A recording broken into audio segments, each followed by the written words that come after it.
In seventh grade, Gabbi Myers wrote down on a piece of paper that one day she was going to own a spa. Well, not too long later, she actually made it a reality, building a spa from the ground up in a small town. And she'll tell you that self-care isn't a luxury, it's actually a habit. And this industry, it's a career for those who work in it. Today, we're talking about what it actually takes to build something real in a place that becomes your community.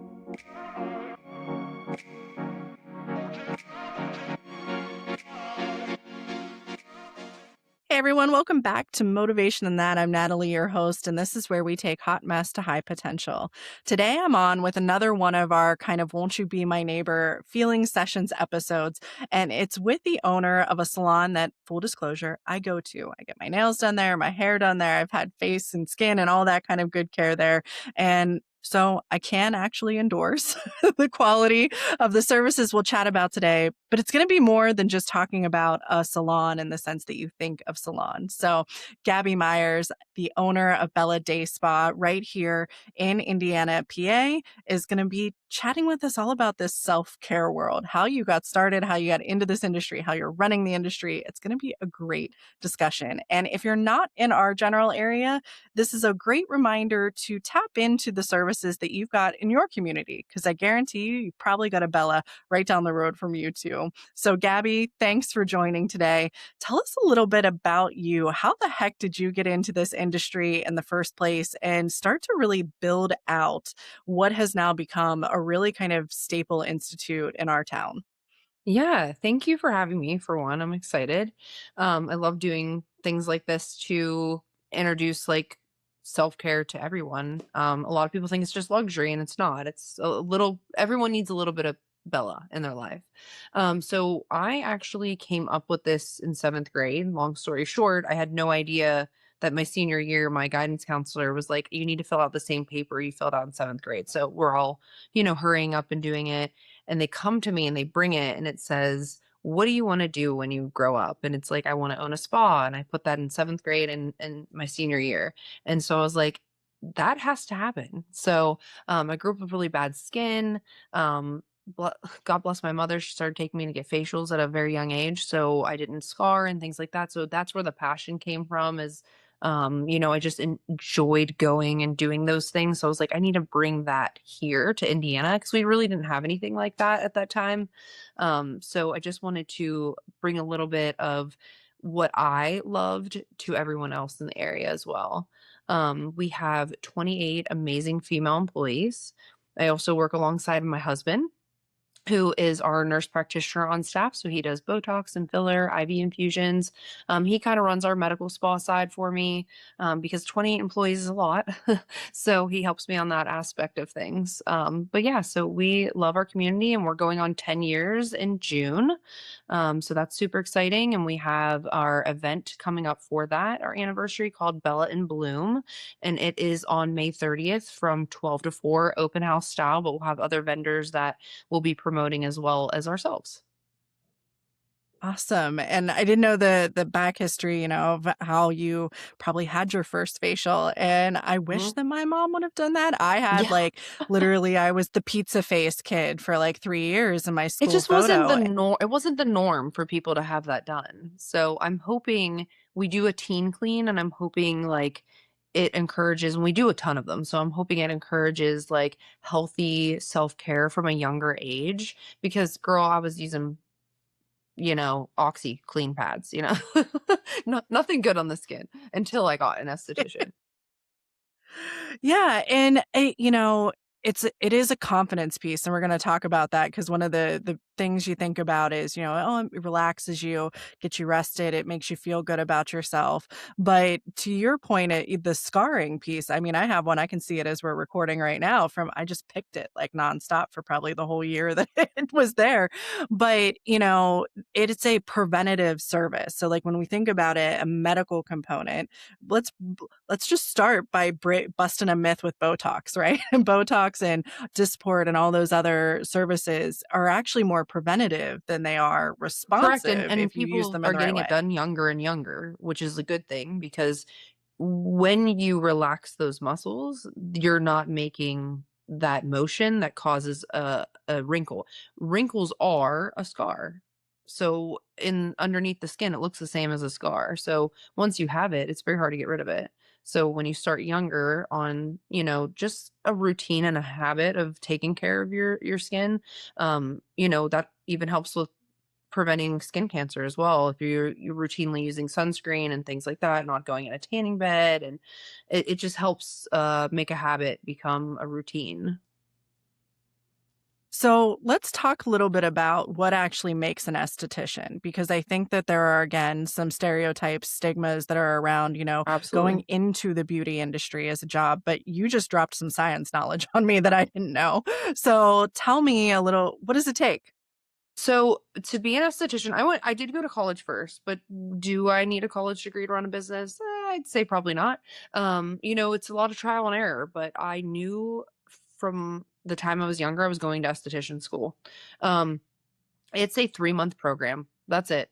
It does not take long if you're going full time. Our local ICTC has an adult program that's either full time, part time, but you can get done in 3 to 6 months and be able to work. Now, you do need some hands-on experience and things like that, and I'm not opposed to hiring fresh faces because I was also a fresh face once, and it's a great way for me to train and educate people, the new estheticians on, skincare, but it's a lot of self-teaching and research. I've done so much research. I've been an esthetician myself for 15 years, and I'm constantly educating myself. That's how we grow here and we evolve, and continuing education is required at the spa. So I do help my staff pay for continuing education every year, and I provide continuing education every year because things are ever growing and evolving. And that's why I wanted to bring my husband on staff too, because he has that medical background and he can help with things that I'm not educated or is beyond my scope of practice. But there is, like you said, a stigma around beauty school. A lot of clients will say to my younger girls, "Are you doing this while you're going to college?" Well, honestly, they make more than they would with a college education. This is a career, and that's what we're trying to change is people to realize like trade school is a good thing. And I hope more kids start going to trade school because college is not for everyone. It really isn't. And our world's ever evolving with our careers and things like that too in the workforce.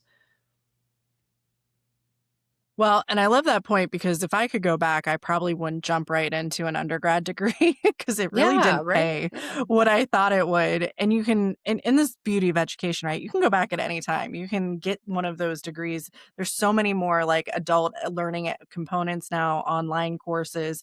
And so the idea of, hey, doing one of those kind of quick start trades and getting settled, getting, in place and really testing, what do you want to do? I really found it interesting for what you did go to college for, which was like entrepreneurship and things like that. So talk a little. I've never even heard of that as a study focus, but I also was like, business is not my thing, ironically. So what did that prepare you for? What did it not?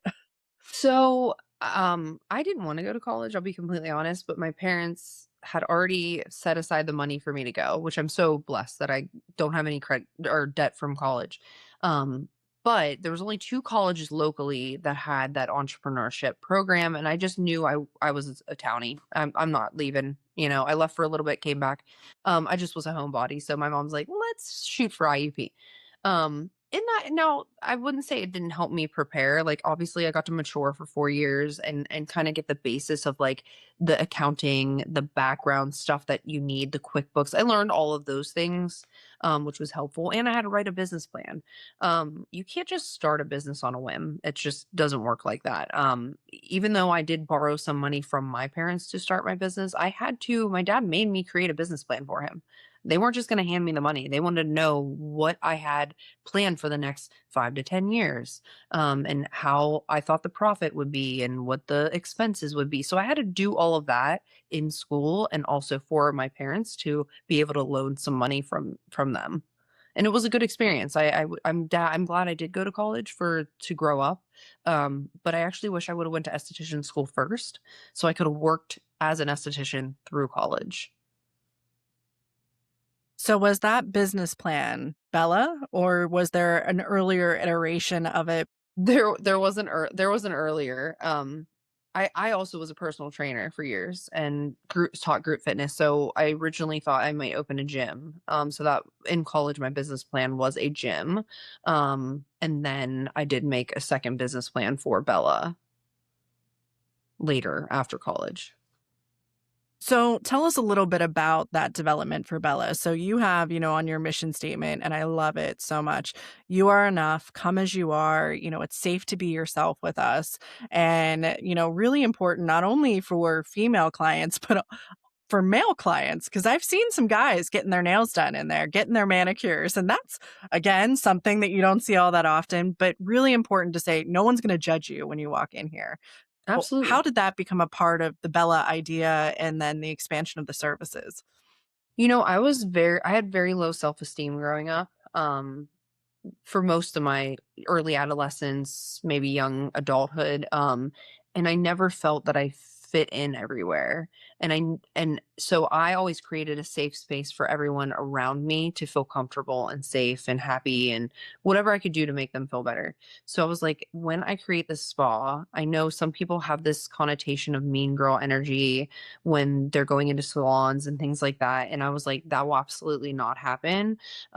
Because everyone should come as they are, and this should be the space where they can, because they're vulnerable. Some of our services, you're undressed and you're showing parts of your skin that you really wouldn't, or you don't have your makeup on. That's a big thing. People come in here and they're like, "Oh, I gotta leave. I don't have any makeup on." I'm like, "You are beautiful as you are, and your skin is glowing now." That's the whole point of a facial. I want people to feel more comfortable in the skin that God gave them and that they're in.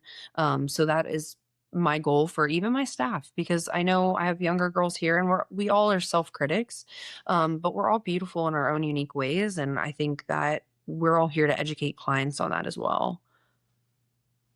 Well, and I don't know if you instill this in your staff, but I don't think there's any one time I've not walked in there and gotten a compliment from someone about something.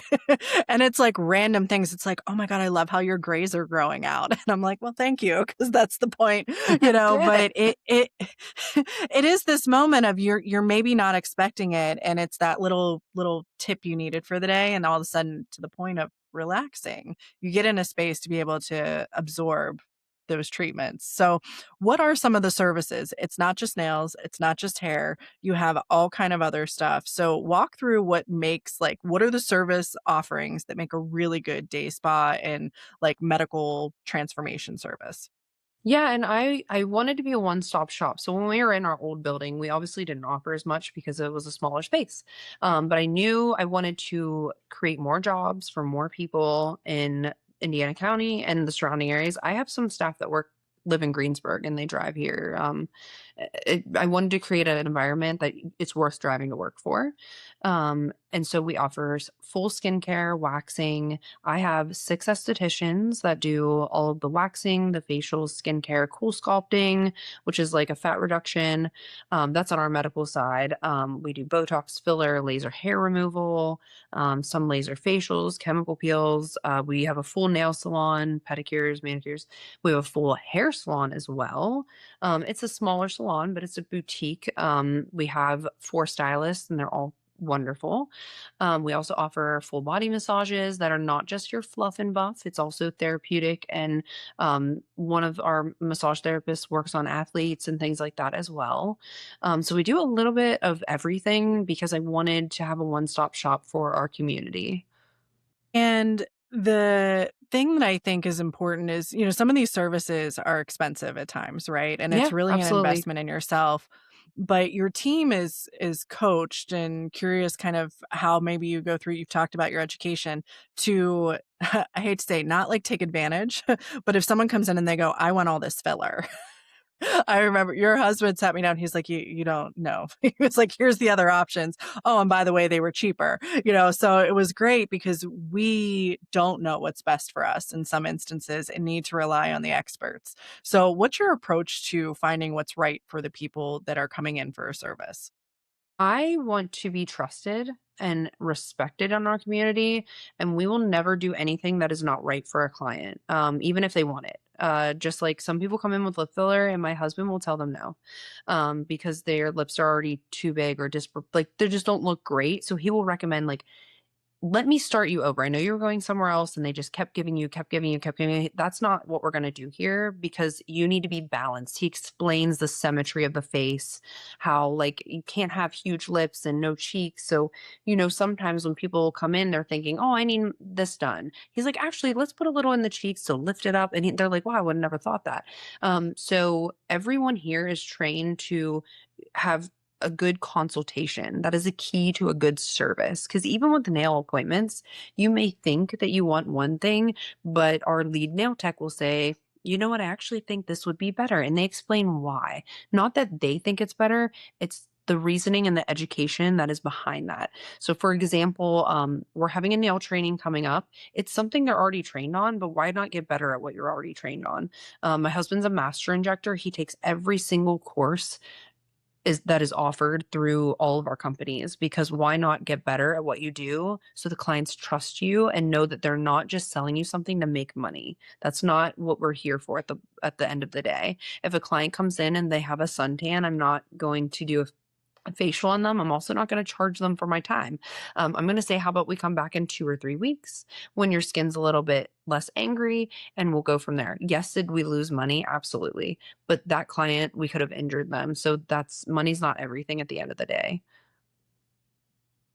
And it's that fine balance between health and safety, right? So it's Absolutely. you're offering services that, yes, you have to sign the consents and you have to do all those pieces, but we don't think of them as going, "Oh, I go to a hospital for something like this." They're right in that in between space. So that safety piece being really important.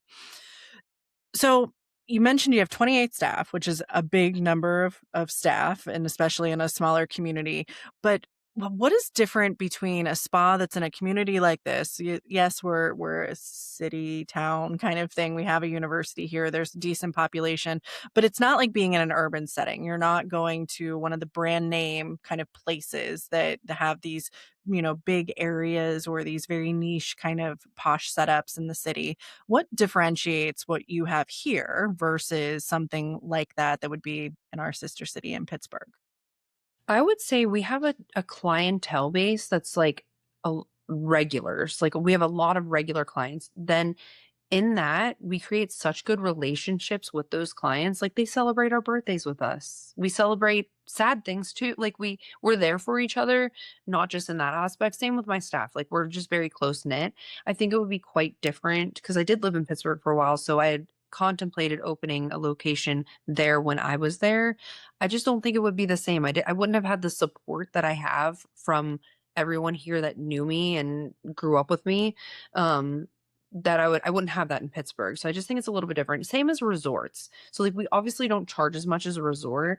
And I always wondered why resorts charge so much because they're never like a quality service. I'm never not saying it's not good, but like when you're getting a $300 facial, you expect like a $300 facial.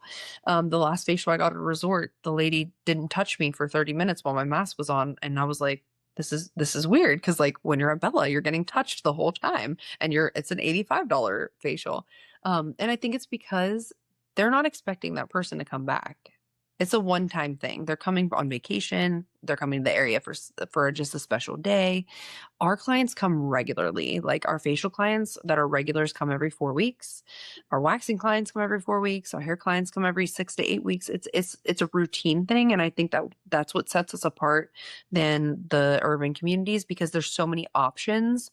I am one of the only options for all the services, so I want to make sure there's value in that, and that they don't just come here because we are the only option. They want to come here because we are the only option. Well, and I think about that and I remember my very first, so I moved out here 2.5 years ago, 3 years ago, and my first manicure was right before I got engaged. So Jillian did my nails. We didn't know what was happening. I got them done. And then like my whole wedding planning was discussed with every nail tech. And then Val did my wedding nails and everyone got invested. They knew where it was going to be. They knew exactly the feel I was going for. And it's been my kind of funny. I was like, the first time I came in here, I didn't have a ring. Now I got two. So it does create that atmosphere. And because you're in regularly, it's not like there's months and months that generally go between if you're keeping up with it. You keep pace with who's pregnant, who just had a grandkid, all of Absolutely. those pieces. So, how do you keep your staff kind of there? You've touched on a few of those things, the continuing education, the community feel, but this is a high turnover industry for most folks, I think, isn't it? Unless you're just kind of a It's one off. No, it's very high turnover. I try to create value in their position here. So, when we can, we do quarterly bonuses. I try to we have a chief fun officer. So they're in charge of like potlucks and doing fun things together. We try to do like activities together, like go hiking. We have a book club. I want it to feel like a community here. Like this morning, one of our staff is on maternity leave, so we're all like anxiously waiting for her baby to be born. So we're all like waiting for that text to come through. Just little things like that we try to create a home here. I also pay my staff more than the industry average. And I'm in a lot of blogs and chats and things like that, and people think I'm crazy. And how do you sustain that financially? I make it happen because I think it's important to feel value in what you're doing here. And underpaid staff are not going to stay. Obviously, we still have turnover in certain departments, but it's hard on on your body and and your psyche too. Touching people all day is a lot, and especially when you're doing physical work. We all suffer some injuries, and people don't really probably associate that with the industry, but a lot of us get carpal tunnel. A lot of us get torn rotator cuffs and things like that. So I try to create a balance for them too, that they're not overworking themselves, because I think a lot of people take on too much. So I'm very flexible with their schedules. I would never tell someone they couldn't take a vacation when they wanted to. I'm very flexible as an employer, and I expect the same in return. And I think it's a respect thing. And I really deeply care about each one of my staff and their success here. Well, and I think clients feel that, right? You can tell when you walk in somewhere and the morale is not what it needs to be. And there's just kind of that, and versus when you go in somewhere and the clients become, to your point, because they trust you, more flexible. So if someone is out, it's like, okay, well, here, what's the pivot? Where do we go? Yeah. Who are we going to go to next? Yeah. Right.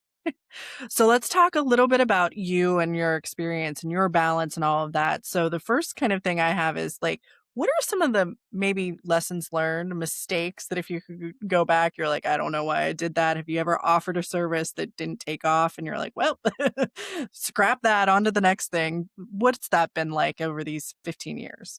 So I'm never afraid to try something new, and my staff all knows that too. So like if they see something they want to try, heck, let's try it as long as it makes sense. But of course some things don't take off, and maybe it's partly that we didn't do a great job of marketing, or you just never know. I don't take that as a loss. I take that as a learn. And then the next time we try to add something, we'll say, hey, like, do we think this is going to flop like the other thing? Um, I feel like the most mistakes I've made is through the hiring process. Sometimes I hire the wrong person because, and this is back in the day, I would hire people because I needed a body. And now I hire someone because I want them here. So I will wait until I could go 6 months without hiring a position, but that's okay, because you need the right person. Because I've made the mistake of jumping the gun, being like, oh, let's come on staff. And then they just aren't the right fit for the clients or for the team, for that matter. Because everyone needs to, I mean, we're all women. So obviously there are times we don't all get along, but they have to fit in and feel like it's a home for them too. So if they're not happy here, I'm not happy with them there. So that is probably the biggest lesson I've learned over the years, is to pump the brakes, wait until you find the correct person for that position, because otherwise it's going to have another turnover there. And we don't want that. What are some of the skills that you find? So right before we hop on, you tell me Wi-Fi went out. I had to bring my Uh-huh. router from home. I had to set up. You're kind of on call from that perspective. What do you feel has set you up well to be able to do that? Because that'll throw someone else off completely, and definitely is a quality of a good business owner to be able to be responsive and critically think and problem solve. What are some of those experiences? What do you think kind of attributes to being successful with that? I think having ADHD helps. I just feel like I've always been able to juggle 1 million things, and I always am like, "Oh my God, I'm so stressed. How can I get through this?" And then I look back and I'm like, "You were way stressed like 2 months ago. You'll be fine." So I just learned to just go off the wall, and I'll figure it out. My mom has always told me, if I ever tell you you can't do something, I just know you'll do it. So like I think as a child she would say, "Oh, I don't think you can do that," just to get me to do it. I'm like, okay, reverse psychology, but it still works to this day. It literally works. That my parents didn't want me to buy a bigger building. Okay, they were like, "Oh, you're so successful in that little building, like I don't think you should do it." And I was like, "Bet I'm doing it anyway." So I bought this building, and they were scared for me because it was an investment. And a year later, they were like, "We were wrong. I'm glad you didn't listen to us." And I was like, "I don't listen to anyone. I do what I want." So I'm very good at working on the fly and figuring things out as I go. And that's how you learn. You can't be scared to learn something new. Like, is my Wi-Fi working here? No, but we'll figure it out. It'll all be all right. And clients are usually understanding when we have hiccups and things like that, because like we're not robots, we're people. And I go on the fly with every aspect of my life. So it stresses my husband out. Well, we're going to talk about his support for you in a second, but as you're also physically on site. You still provide services, right? Mhm. You're hands-on. You're not a business owner that got this and then said, "All right, go ahead, like it'll run itself," kind of thing. What's the importance of being there, being present, being, a part of the team on the success journey of really developing this and growing it over time? That's actually something I made sure of from the get-go, that I will always be here. And people wonder why, and I'm like, "'Cause I've been in lots of other businesses that don't do well because they're not there." And I have a good example. My dad has ran a business since way before I was born, and he is always there. Even as he's retired, he sold the business. He's still going into work. I'm like, "Dad, I think it's time you can walk away." He was like, "No, they might need me." And that's okay. I think it's important to see the owner. And I have given feedback to other businesses I've managed. When I did an exit interview, I worked at a place that the owners were never there. And I was like, the clients need to see who you are. Your staff needs to see you get along. There was two owners. I just think it's very important for clients to know who I am. And it is sometimes funny. I'll be at the desk and my mom will also be at the desk, and they'll say to my mom, "Oh, you're the owner." I'm like, "Just because she's older doesn't mean she's the owner." I'm like, "No, it's me." She's here a lot though. My mom's very helpful. But I do think it's important. And key for me to be here, because even though my staff is wonderful and they love my business and they love their clients, no one is going to care for it as much as I will, because this is my reputation, this is my livelihood, this is how I care for my family. So it is important for me to be here all the time. And it's a great note. I mean, coming from a larger healthcare industry, the number of times that you hear people say, "Oh, the importance of walking rounds and being on the floors," and yet you ask, "When was the last time you saw the CEO?" And they're like, "I don't even know who it is," you know? If you're not there, then it becomes the very separate kind of conversation of, "Well, that's the business and this is the service," and they don't intertwine. So love that connection piece happens. Didn't realize that was your mom that's at the front. She is at the desk a lot. She does not touch the computer though. That is not her strong suit. She says she'll do the she does the laundry and the cleaning and stuff like that, and runs the errands for us. But she's always been a Hey, great help. So know your talents and know your skill and know what not to absolutely, not to touch and absolutely, break. yeah. So you've mentioned a few times, your husband provides the injection services, some of those other medical components that he also gets stressed for you. What does that balance and dynamic look like between working together, raising a family together? You're probably really involved in each other's lives more so than other couples that may not have that business personal overlap piece. What's that been like? What's the good, bad, the ugly, the beautiful Yeah. components? I was a little nervous to like have him on staff, because like we from the time we met, he worked full time, was in school. I was working a lot. So we didn't have a lot of crossover. Um and I'm like, "Oh gosh, we're working together." He's so type B and laid back, and I'm so type A that we just like perfectly balance each other. And honestly, I'm not usually here the day he's here. We kind of work opposites, especially with childcare. Like we switch off, but he also works full time at an urgent care setting. So he works a lot. He works like 6 days a week, and he does that because he wants this to thrive. And he is just a workaholic, just like me.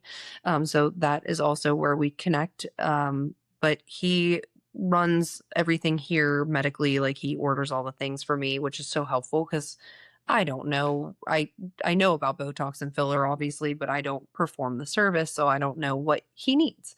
So he does all that for me to take that off my plate. But he's also very handy. So when things break here, we're like, Jason, you need to come fix the shelf that fell down, and he will come with his tool bag and fix it. So it's very helpful to have him here, and he also is like a calming force for all of this estrogen that we have going on.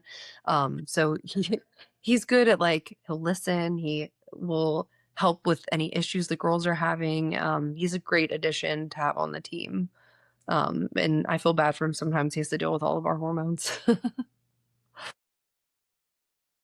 How do you take care of yourself through all of this? You mentioned you're a workaholic. You mentioned kind of, you're the type A personality, and yet you're over this whole, industry effort of taking care of you. So how do you put that into practice?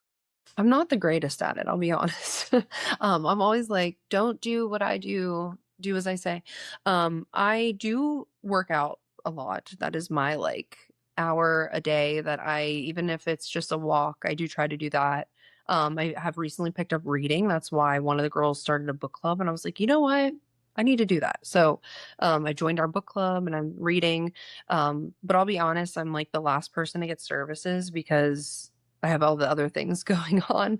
But I do try to get a massage and facial, and I get my hair done regularly. But I will take myself out to get a client in if they need him first, because I think that is important. So um, I will do better at self care. I just, try to help everyone else first. But you're right. If your cup isn't filled up, you can't help other people.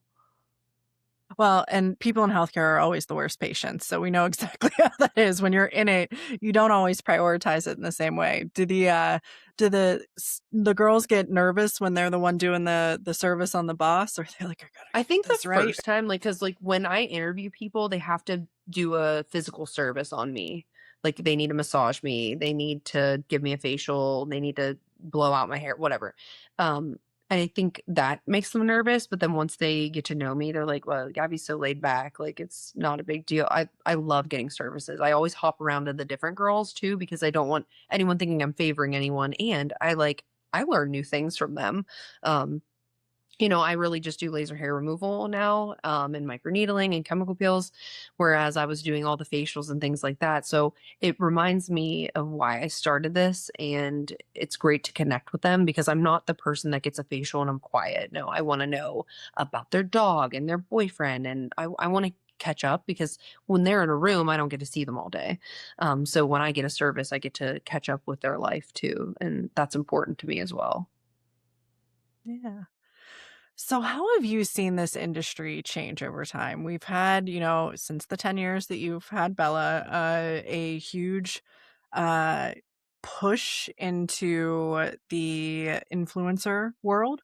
Uh, Absolutely. that has been a lot, and I'm sure that that impacts good, bad, different ways. But are you seeing demands for different things? Have there been any concerns like of we're moving in a weird direction, or what's what does that 10 years looked like for the industry itself from your perspective? Social media has changed quite a lot, and I know you know because we all have social media. Having to like keep up with marketing is like awful actually. I'm like, I miss just posting once a week and people being like, I saw your post. Now nobody sees our posts. But we're a little bit different where people actually read our emails, and I'm like, that's awesome. I don't know if it's like the generation of, or like the average age of what we have, but people actually look at our emails. But I don't think things are changing in a bad way. I just hope that the younger generation realizes that like their self-esteem shouldn't be based on what they're seeing online because that's not real. So I do do know my staff is having trouble with clients bringing in AI photos of like hair and nails and skin. It's like that's not their skin, that's not their hair, that's not their nails. So I just hope that like the boost in AI doesn't affect people's self-esteem even more.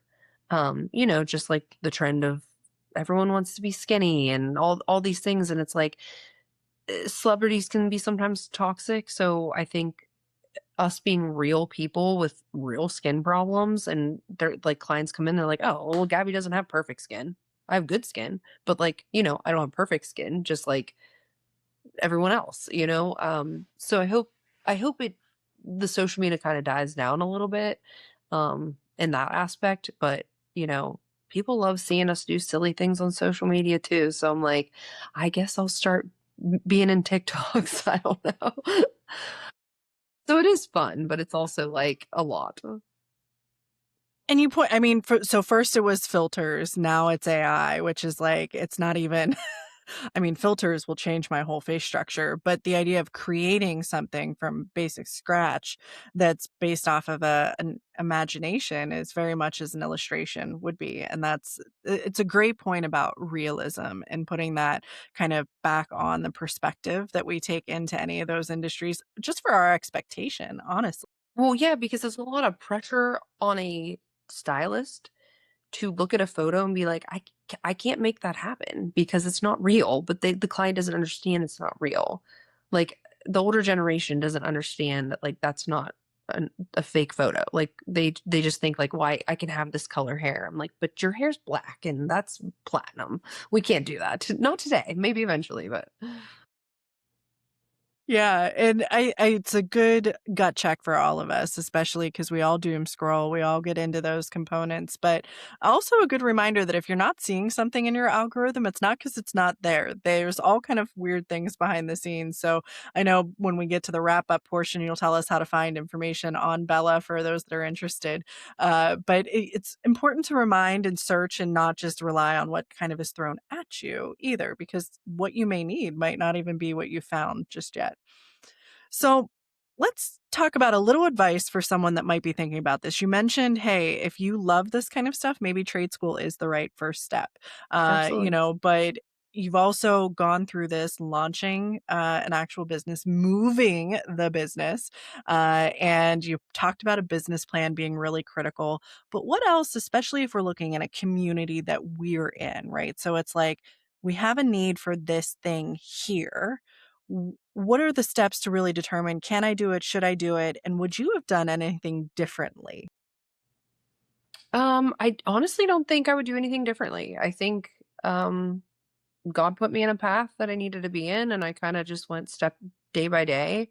I think you should never look too far into the future.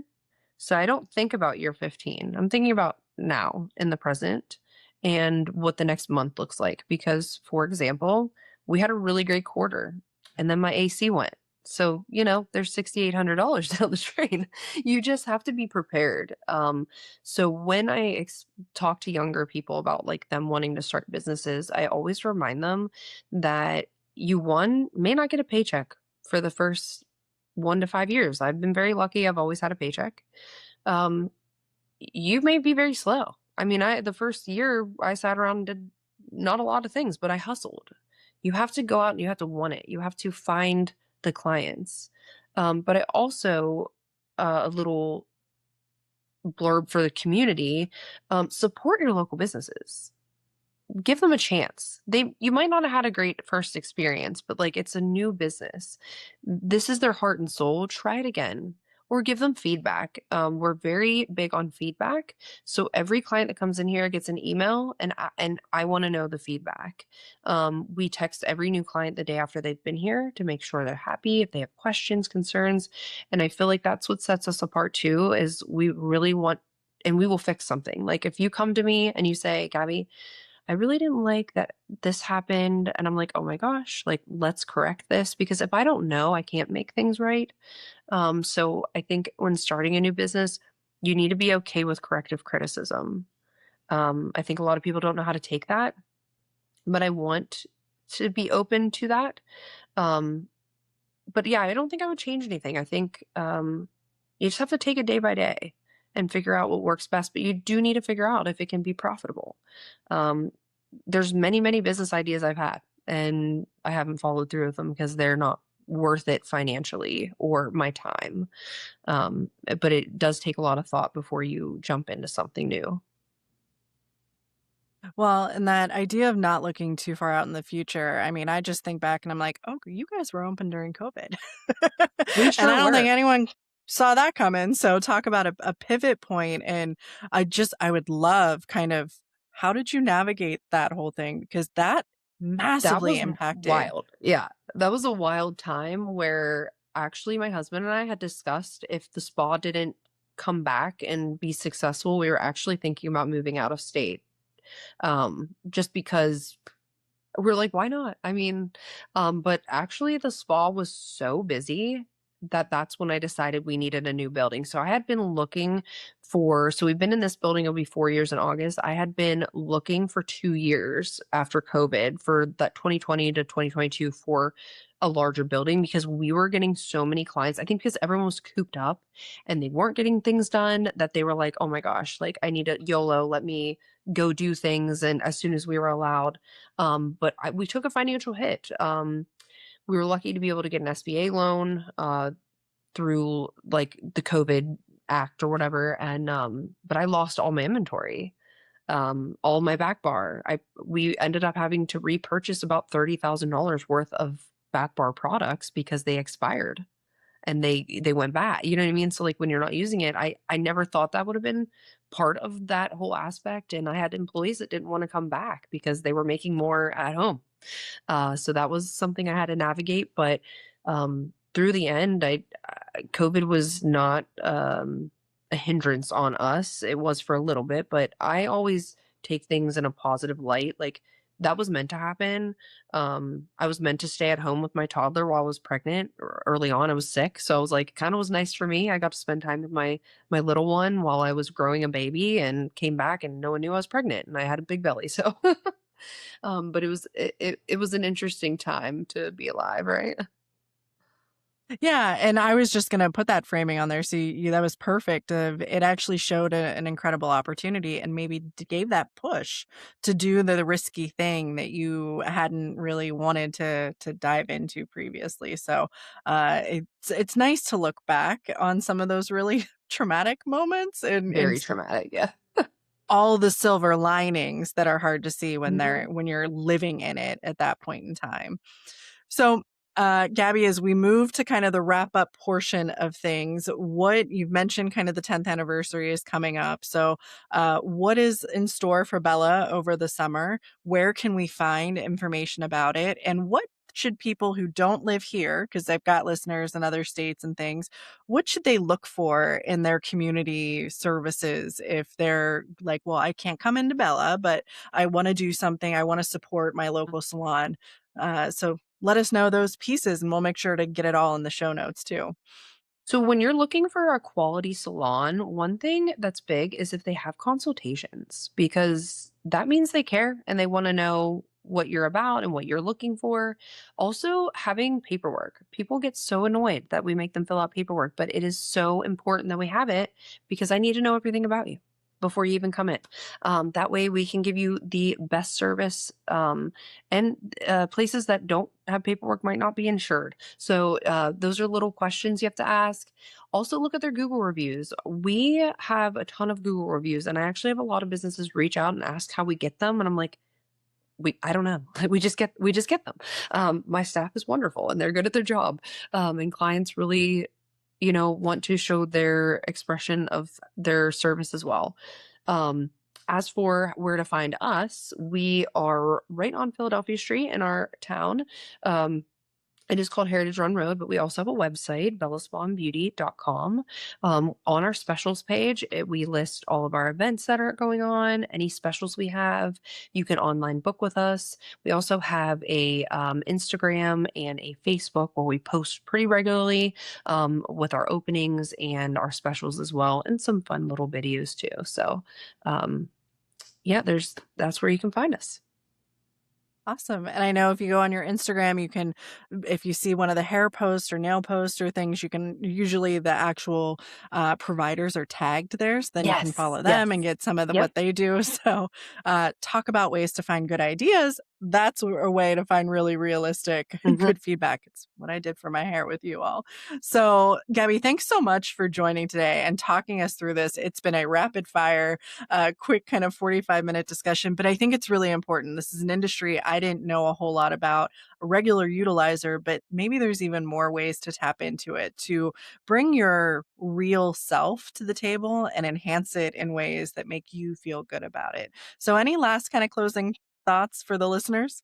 No, I'm just so excited that I got to chat with you. I mean, we get to chat on a regular basis, but not like this. So, this has been fun. I appreciate you having me on.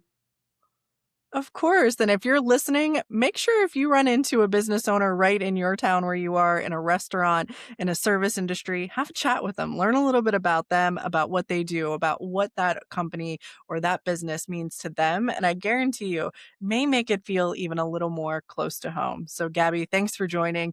Thanks for listening, everyone. And we hope you chat again soon on another episode of Motivation and That.